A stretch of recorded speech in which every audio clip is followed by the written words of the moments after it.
پیدا ہوتا ہے؟ جب ہم ایک ہی دعا اللہ تعالیٰ سے کافی عرصے سے مانگ رہے ہوتے ہیں اور ہماری وہ دعا قبول نہیں ہوتی۔ ہمارے دل میں یہ وسوسہ آتا ہے کہ شاید یہ چیز ہماری نصیب میں نہیں، تبھی اللہ تعالیٰ مجھے یہ چیز عطا نہیں کر رہے۔ پھر ہم اس دعا کو مانگنا چھوڑ دیتے ہیں۔ تو اس چیز کو ہمیں اپنے ذہن میں بٹھانا ہے۔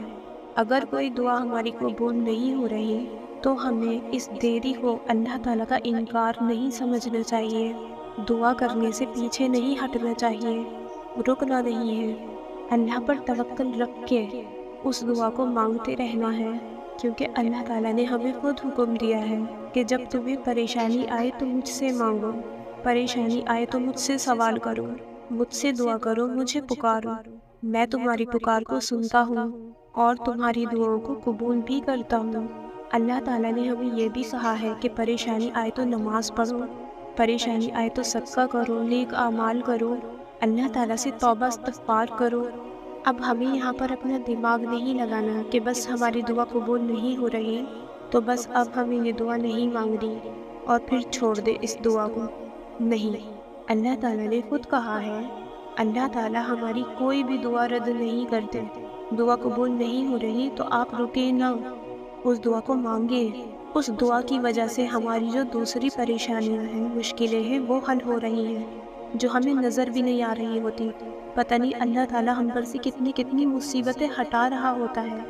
بھلے ہی ہمیں کچھ ریزلٹس نہیں مل رہے ہماری دعاؤں پر، لیکن وہ تمام دعائیں ایسے ہی ویسٹ ہوا میں نہیں جا رہی۔ اللہ انہیں سن رہا ہے، اور آپ یہ یقین کریں کہ اللہ تعالیٰ تمام دعاؤں کو قبول کرتا ہے۔ ہر لمحہ، ہر گھڑی، اگر ایک لمحے کے لیے بھی ہم کوئی دعا مانگ رہے ہیں، اللہ تعالیٰ ہماری وہ دعا بھی قبول کرتا ہے۔ یہ سارے وسوسے شیطان ہمارے دل میں ڈالتا ہے۔ شیطان کا تو پہلا ٹارگیٹ ہی یہی ہے کہ وہ ہمارا ایمان کمزور کرے، ہمیں اللہ سے دور کرے۔ وہ ہمارے دل میں وسوسے ڈالتا ہے کہ یہ دیکھو تمہاری دعا تو قبول ہی نہیں ہو رہی، تو اب مانگنا چھوڑ دو۔ پھر ہم گلے شکوے بھی کرنے لگ جاتے ہیں شیطان کے وسوسوں میں آ کر، اور یہ سب ہماری ایمان کی کمزوری کی علامت ہے۔ کوشش کیا کریں آپ شیطان کے بہکاوے میں نہ آئیں۔ شیطان تو ہمیں اللہ تعالیٰ سے دور ہی کرنا چاہتا ہے۔ شیطان کے ٹارگیٹ کو کمپلیٹ نہ ہونے دیں۔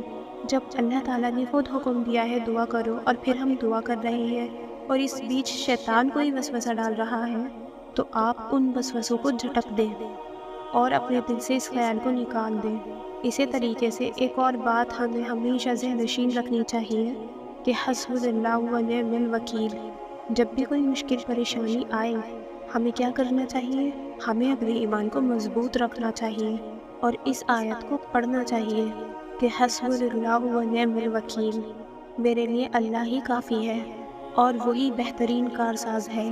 اور یقین کریں جب آپ اس آیت کو اپنے ذہن میں لے کر آئیں گے، پڑھیں گے، اس آیت کے ترجمے کو اپنے ذہن میں رکھ کر پڑھیں گے، تو انشاءاللہ آپ کا ایمان مضبوط ہوگا۔ کوشش کیا کریں اپنی پریشانی میں اس آیت کا ورد کیا کریں۔ ہمیں یہ پڑھتے وقت ایک اطمینان ہوتا ہے کہ ہم اس پریشانی میں اکیلے نہیں ہیں، بلکہ ہمارے ساتھ ہمارا اللہ ہے۔ اللہ تعالیٰ نے قرآن مجید میں فرمایا ہے کہ جو لوگ ایمان لائے اللہ تعالیٰ ان کا دوست ہے۔ اب یہاں آپ خود سوچیں کہ اللہ تعالیٰ کتنی گارنٹیڈ بات کہہ رہے ہیں۔ تو جو لوگ ایمان لائے، جن کا ایمان مضبوط ہے، جن کے عمل میں مضبوطی ہے، تو کتنی پیاری بات ہے کہ اللہ تعالیٰ ایمان والوں کا دوست ہے۔ آپ کو پتہ ہے دوست کس کو کہا جاتا ہے؟ دوست وہ ہوتا ہے جو ہمارا رازدار ہوتا ہے، جو ہماری مشکلوں کا ساتھی ہوتا ہے، ہماری تنہائی میں ہماری پریشانی کو سننے والا ہوتا ہے، ہمارے ٹوٹے دل کی فریاد کو سننے والا ہوتا ہے۔ تو دیکھیں ایک دنیاوی دوست ہوتا ہے، اس کے اندر یہ ساری خوبیاں ہوتی ہیں۔ تو اب آپ دیکھیں اگر اللہ تعالیٰ ہمارا دوست بن جائے پھر تو کیا ہی کہنے، کیونکہ دوست تو ہماری مشکلات کو بھی حل کرتا ہے نا۔ تو اپنی پریشانی میں جب آپ صبر کریں گے، اپنی پریشانی آزمائش کو جب آپ توکل کے ساتھ فیس کریں گے اور اللہ تعالیٰ سے دعا کرتے رہیں گے، تو اللہ تعالیٰ آپ کا دوست بن جائے گا۔ آپ اپنے مشکل وقت میں قرآن پاک کو پڑھیں، یقین جانیے آپ کو اللہ تعالیٰ سے محبت ہو جائے گی۔ آپ خود بخود اللہ تعالیٰ کے قریب ہوں گے۔ اللہ تعالیٰ کی کہی ہر بات پر آپ عمل کرنے کی کوشش کریں گے، اور آہستہ آہستہ آپ اللہ تعالیٰ کے پسندیدہ بندوں میں شامل ہو جائیں گے۔ ہمارا پختہ ایمان ہی ہماری دعاؤں کی قبولیت کا ذریعہ بنتا ہے، کیونکہ اللہ تعالیٰ خود فرماتے ہیں کہ مجھے حیا آتی ہے کہ میرا بندہ میرے در پہ آئے اور میں اسے خالی ہاتھ لوٹا دوں، تو یہ تو اللہ کی شان کے خلاف ہو گیا۔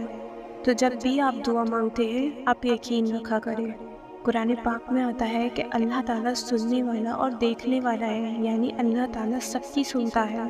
اگر ہم اس آیت کو پڑھنے کے بعد بھی یہ کہیں کہ ہماری دعائیں قبول نہیں ہو رہی، تو اس کا مطلب ہمارا ایمان کمزور ہے۔ اللہ تعالیٰ ہر ایک کے دل کی دھڑکن کو سنتا ہے، اللہ ہر ایک کو دیکھتا ہے، ہماری ہر حرکت پہ اس کی نظر ہے، ہر عمل پر اس کی نظر ہے، وہ بصیر ہے، ہر ایک کی کیفیت کو جانتا ہے، ہر ایک کے حالاتوں کو سنتا ہے، وہ ہر ایک کی فریاد کو سنتا ہے۔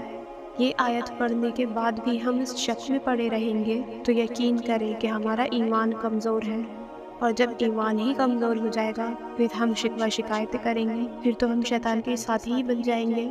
تو آپ نے سب سے پہلے اپنے ایمان کو مضبوط کرنا ہے، اللہ تعالیٰ سے اپنے ایمان کو مضبوط کرنے کے لیے بھی دعائیں مانگیں، آپ کو زندگی میں کافی مزہ آئے گا۔ اللہ تعالیٰ نے قرآن میں فرمایا ہے کہ مایوسی کفر ہے، تو پلیز آپ یہ سب نہ کیا کریں، آپ صرف دعائیں مانگیں۔ دعائیں کب قبول ہوں گی، کیسے قبول ہوں گی، کیا ذریعے ہوں گے، کیا اسباب ہوں گے، کیا وسائل ہوں گے، یہ سوچنا آپ کا کام نہیں، آپ کا کام صرف دعا اور کوشش کرنا ہے۔ توکل والے تو وہ ہوتے ہیں کہ جن کے آگے سمندر ہو اور وہ سمندر کے آگے کھڑے ہو کر یہ کہے کہ اللہ میرے لیے اس میں راستہ بنائے گا، تو اس کو توکل کہتے ہیں۔ تو آپ دعائیں مانگیں، اور اگر آپ کی دعا قبول نہیں ہو رہی تو مایوس نہ ہو، گلے شکوے نہ کریں، اور اللہ تعالیٰ کی ذات پہ یقین رکھیں، وہ ہمارے لیے بہترین ہی کرے گا جو بھی کرے گا۔ اللہ تعالیٰ ہم سب کو سمجھنے اور عمل کرنے کی توفیق عطا فرمائے، آمین۔